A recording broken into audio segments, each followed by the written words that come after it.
What it is, what it was, what it shall be. We're back again. Today's video is called Spirit War Boot Camp number 103, and this is entitled Space Psyops. So how's everyone doing? Just a brief thing in the introduction to talk about the previous video we were dealing with these predictions about the war cult and their ops.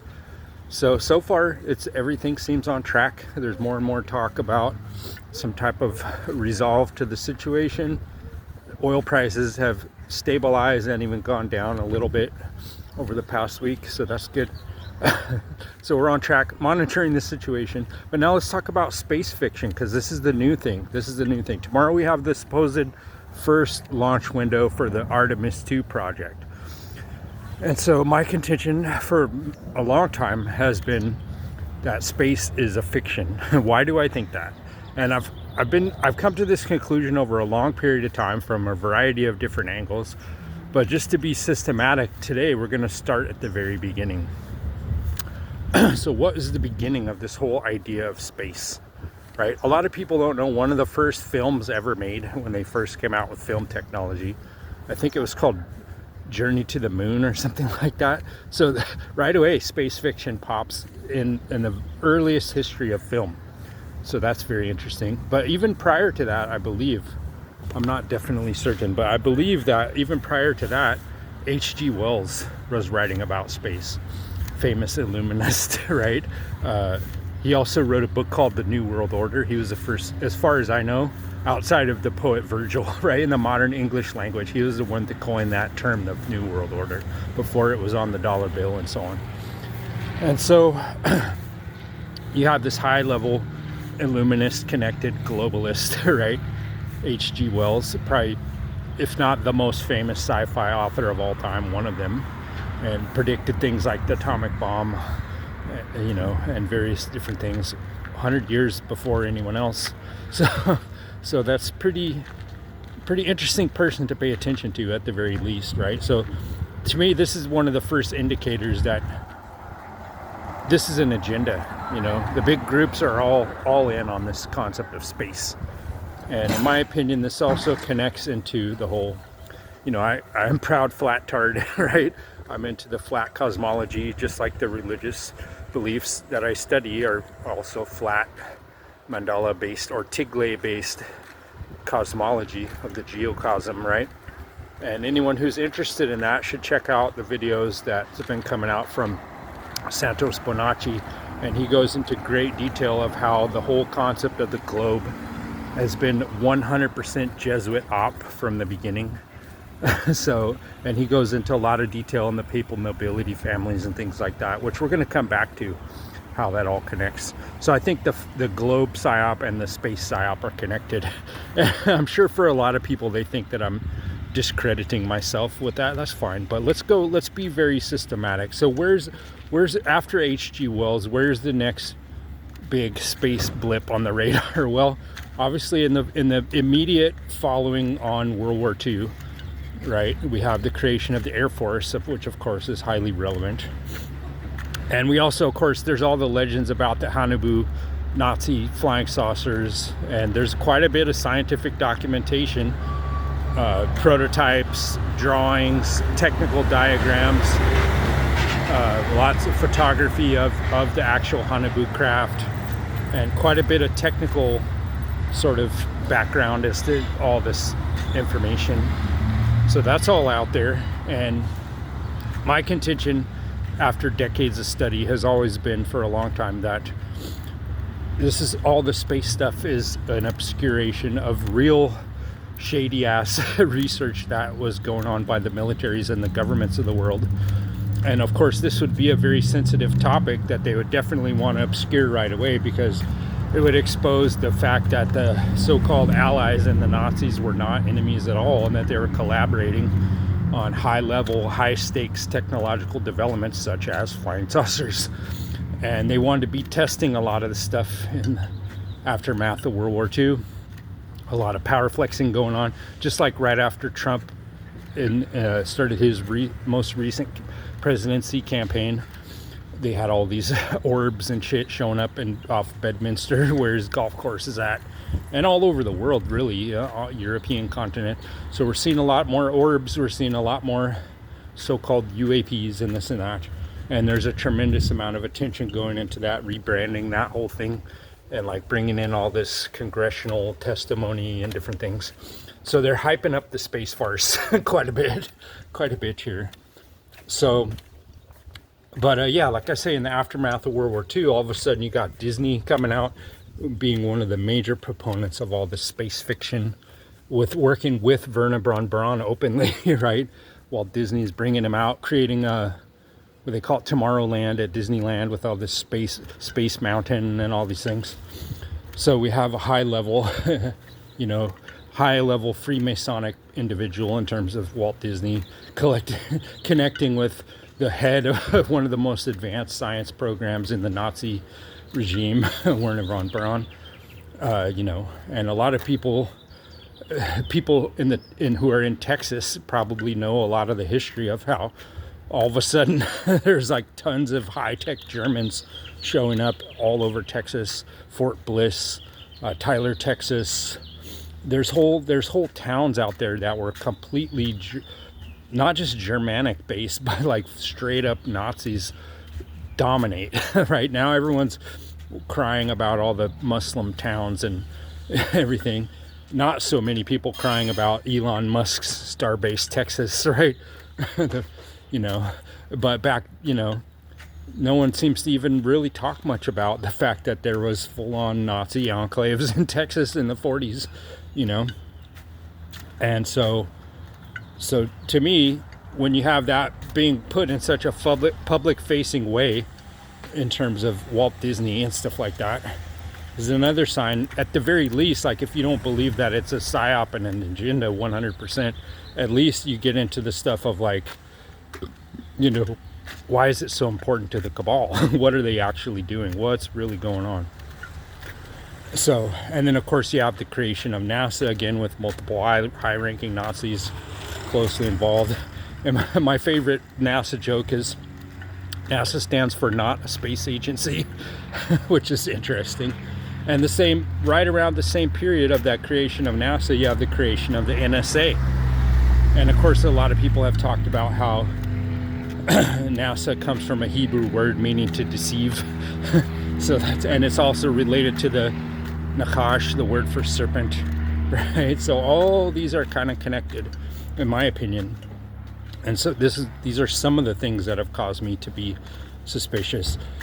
And then we get into the whole moon landing hoax, and a lot of people think this is they might be under the impression that this is an archive of the internet era of conspiracy theory, which certainly there has been a lot of hours of footage from that source, right? All the stuff about how all the space footage is filmed underwater and all the air bubbles in outer space and stuff like that. It's pretty ludicrous, really, if you objectively look at it. But even back in the 60s and early 70s, the Russians were publishing extremely detailed scientific papers debunking the whole concept, you know.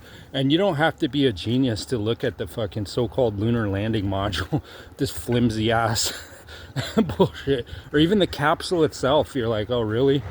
You know, like how did you fit the moon jeeps in that tiny ass capsule or whatever, like the lunar landing module? Like, come on, man. But anyway, so there's a lot of people who've been onto this. This definitely is not something, my original thesis or whatever. And so, you know, and of course, like when you look at the budgets of NASA, we're talking trillions of dollars over time, like massive. Same thing with SpaceX and all that, you know.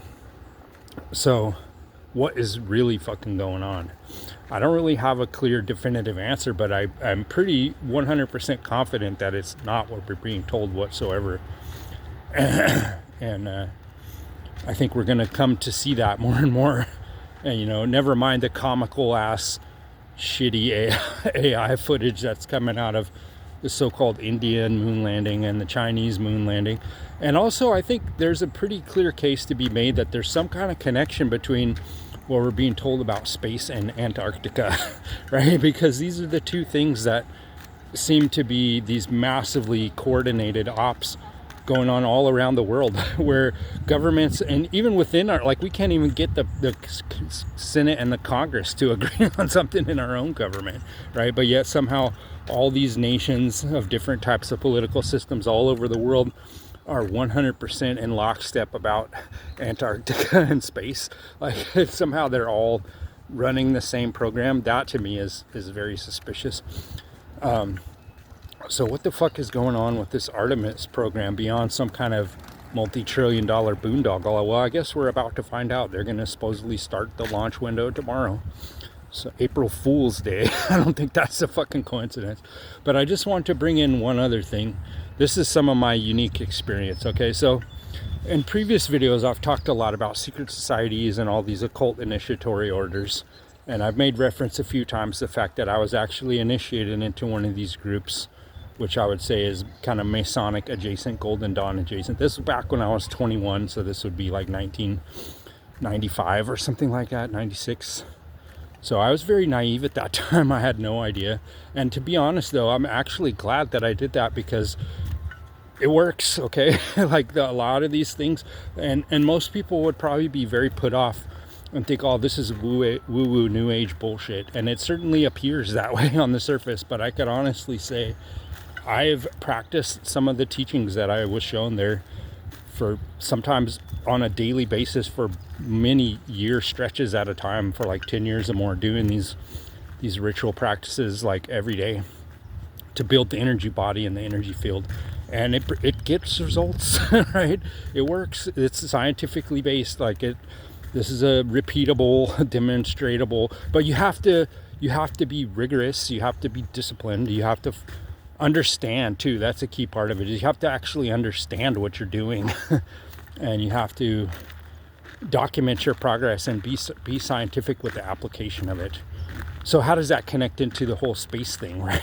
Right. Well, first of all, the connection is we know that Aleister Crowley's probably most famous disciple, Mr. Jack Parsons, founder of JPL, builder of the original solid fuel rocket prototypes that would launch all the space shuttles and Saturn V rockets, and on and on and on. He was both an occultist and a space scientist, first of all. So, but what I think a lot of people don't get into, okay, so this is another thing that I feel is unique in my contribution, is that I haven't heard much other people talk about the so-called the Zeus connection, right? The Greek mythological connection and the biblical connection, showing that so-called Zeus, right, the god of the air, the god of the sky god, the god of winds and thunder and lightning and all that sky phenomena, right? So Zeus being the sky god, and in the Bible, biblical terms, the devil or Lucifer or whatever is referred to as the prince of the air. And furthermore, this prince of the air is said to have complete dominion over the earth and everything that is earthly, and able to offer that as a temptation to Christ in the wilderness and so on. So what's up with that? Right? So in fact, the word Zeus itself has to do, we now have words like zymergy and stuff like that, which is a fermentation that produces a swelling up of gas. So that swelling of gas, that is literally Zeus, and that is literally this Roman Jupiter and stuff like that. And so why is Jupiter always king of the gods? Why is he the ruler of Olympus and king of the gods? Why does the whole Roman Republic, all symbolism revolve around Zeus, and arguably going back to Marduk and ancient Babylon? So what's up with that, and what's up with these spirits of the air? Why is the Air Force collaborating with the Nazis to delve into these realms of so-called aviation medicine and so on? Why are they putting in people into hypobaric chambers to test what happens when you reduce the atmospheric pressure and put them in more of a high altitude simulated environment? And what kind of all medical conditions and psychological conditions arise? They started studying this quite in an advanced way in the immediate aftermath of World War II. And most of what we're calling the space program and space stuff like that is all actually revolving around these high atmospheric medical and scientific testing. And of course, we know that Crowley and Jack Parsons and all these people who are the pioneers of this so-called space program were also obsessed with connecting to entities and doing rituals in order to communicate with these different entities and so on. Why are they obsessed with that? And what, if any, is their connection there? And this gets back into the topic of plasma intelligences that I've mentioned in several previous videos. So I'm pretty sure this is real. I've observed quite a bit of things in my life, paranormal phenomenon, if you will, that has to revolve around these types of discarnate plasma entities, right? And it's pretty obvious that a lot of the ritual work of these different groups is involving when trying to gradually acclimate people to this premise. And you know, the Goetia and all that stuff and the Enochian ethers and all that is around communicating with these entities, and it's much deeper than that. But what I want to just focus on today is when I was in this group, we had this thing called a proctor, which is like your sort of mentor in the group, and he's helping you to learn and helping you advance and trying to explain difficult shit to you, and just there is a support system. Well, my proctor within this group, come to find out, was a high-ranking NASA scientist dealing with the space, you know, the space fiction and the space hoax. So what is up with that connection? Why would the high-ranking members of this Masonic adjacent Golden Dawn type group be involved in space? Like, what seems odd, right? Most people think that there's this huge like gulf between science and spirituality, but the exact opposite is the truth. You can't even really get into spirituality without having a deep and very practical consideration of the sciences that we know. And so, you know, maybe these things would be less surprising to people, you know, if they understood that these two groups have more or less interlocking board of directorates. And even Crowley's other disciples like JFC Fuller, these are all high-ranking military. So why would high-ranking military, pragmatic, you know, button-down people be all up on Crowley's nuts trying to figure out all this entity communications and different things? If it's just scientific woo-woo mumbo-jumbo in the spirit world, right? But I think the actual opposite is true. So what's really going on up in space? Where does all our NASA and Space Force and SpaceX money really actually go? Well, I think it's telecommunications is a huge part of it. I think plasma entities and plasma phenomenon as a whole is a huge part of it. And to the extent that just recently, today, in fact, I was looking on X and I was reading Matt Gaetz talking and having a video where he's talking about how high-ranking military were disclosing information to him about a secret breeding program that they claim is, quote, aliens with humans, right? Trying to hybridize humanity. So, you know, shit's crazy. There's crazy shit going on. But as I said previously, my explanation of this is that the whole space fiction genre, right, is not only advanced directly by the U.S. Navy and various naval intelligence operators like Robert Heinlein and what's his name, L. Ron Hubbard and Frank Herbert and all these original pioneers to a man are all highly interlocked with this military thing. You know, it's not just random creative people, space nerds, right? There's an agenda, there's a coordinated agenda, there's a coordinated rollout and a coordinated release of all this information. And we're dealing with the same thing right now. They're doing all this for a reason. So what if, as many people have speculated and described, what if there is cloning technology? What is something that these covert groups have been working on for many decades now? Synthetic biology being the most recent development in that context. Synthetic biology, cloning. Of course, now they have telepresence robots on these different space vehicles like the X-37B. They got a telepresence robot that you can remote control with your consciousness. Okay, then we got, of course, you know, all the Elon Musk Starlink combined with neural lace combined with whatever that brain chip type shit that he's all dealing with, you know. So what if this isn't really alien hybridization? What if this is a combination of cloning, synthetic biology, androids, cyborgs, and they want to have a cover for it and blame it? So to me, okay, so if you really want to advance the thesis that space is a fiction and it's a psyop, why? You got to answer the question why. So of course, to anyone in government, the concept of having gods, that's why you'll never see, you know, Christianity and all this religious shit bullshit separated from the government. They need it. They're like bread and butter. They need each other bad. Why? Because religion creates an unbreachable hierarchy of authority. Oh, God is all powerful. He's so much more powerful than us. We always have to submit to God, this and that. One nation under God. You got all kinds of religious Roman and Greek iconography all over all the money, all over all the military insignia and stuff like that. So they need religion because it creates a hierarchy. It creates dominance and the symbolic psychological imprintation of this unbreachable dominance hierarchy, you know. And so the more concrete they can make that, right? They want to shift it from gods into aliens, okay? That's what they've been doing. A lot of people have talked about this. I'm definitely not the first one to go over this concept. But they want to have an alien religion, okay? They want to fuse science and religion into one. This goes all the way back to Alice Bailey and the Lucifer Trust / Lucis Trust, which is the UN publishing company. Goes back to Pergamon Press, right? The so-called throne of Satan. Pergamon Press, right, is printing all our textbooks, okay? Like, this is a big fucking op, and it's been going on for a long fucking time. And why is it that everybody you see, Christopher Mellon and Bigelow and all these fucktards running the space op, Neil Grush and the UAP and Ashton Forbes? I didn't want to lump that dude in. I used to like that guy till I figured out he's a complete op. All these dudes are ops. There's nobody involved with this kind of disclosure movement that doesn't have a fucking vice grip around their balls working for the military-industrial complex.